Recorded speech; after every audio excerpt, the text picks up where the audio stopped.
First, you're going to turn your Instapot on using the saute feature.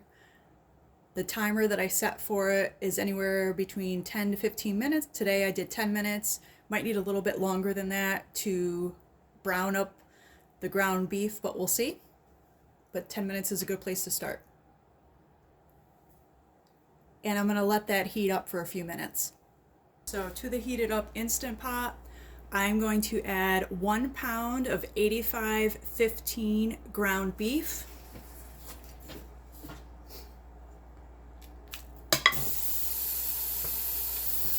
And half of a yellow onion diced.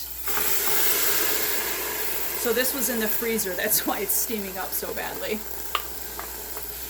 And we're just gonna move this around and brown it up.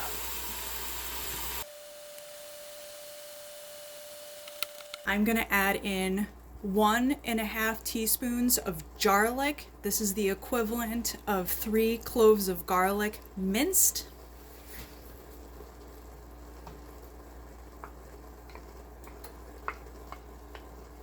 I like to put this in at the end so it doesn't burn. So if the saute feature goes off in the middle of you cooking, just turn it back on. And this looks like it is done. So now we're gonna add in the rest of the ingredients. The first thing that we're gonna add in is 32 ounces of chicken broth.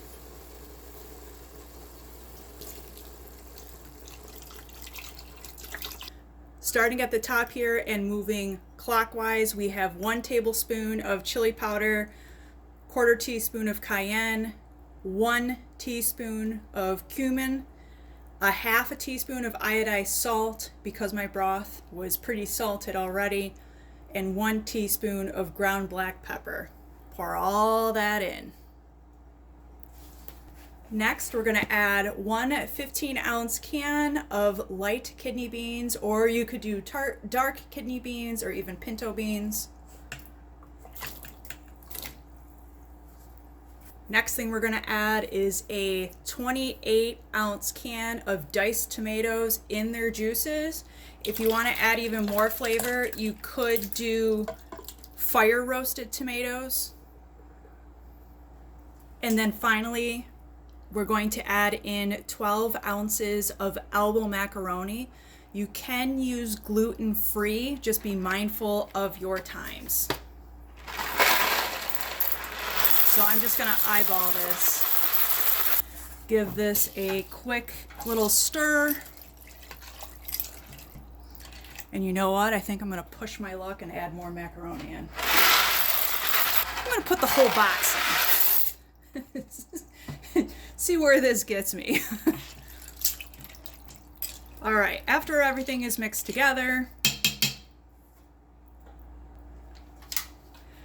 you're gonna pop your lid on.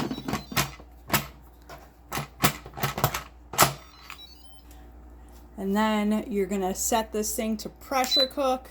You don't want it to keep warm afterwards. 5 minutes. You want to pressure cook on high.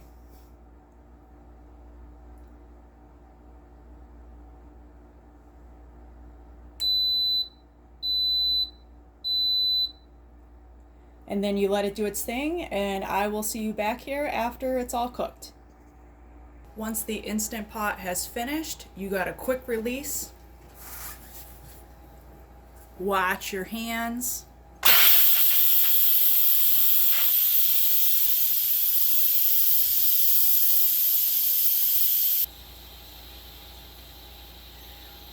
All right, so you can hear that the pressure is almost completely relieved and there's very little steam coming out of the port here.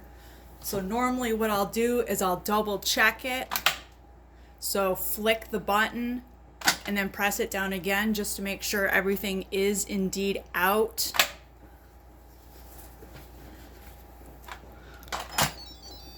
I always put on a mitt. You don't have to do that.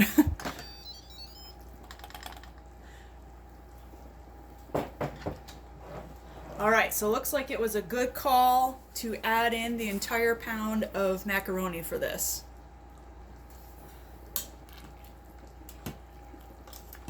So yeah, you can definitely add in the entire pound if you want. It is going to be heavier on the macaroni side, but that's okay. Now for the last part of the recipe, we're going to add in 2 cups of cheddar cheese. I'm doing sharp white cheddar.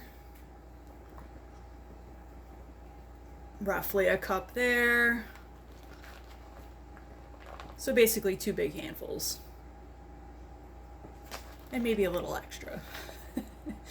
And then you can save the rest of it to top your individual servings if you want. So I just grated up an 8-ounce brick of cheddar cheese. And then just stir that in. Let that become nice and melted. Actually, I think this is going to take the whole plate of cheese.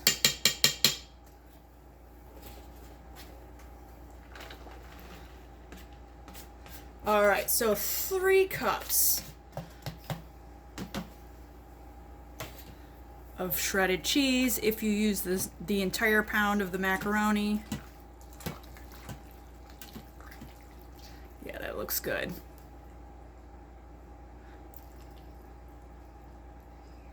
And that's it.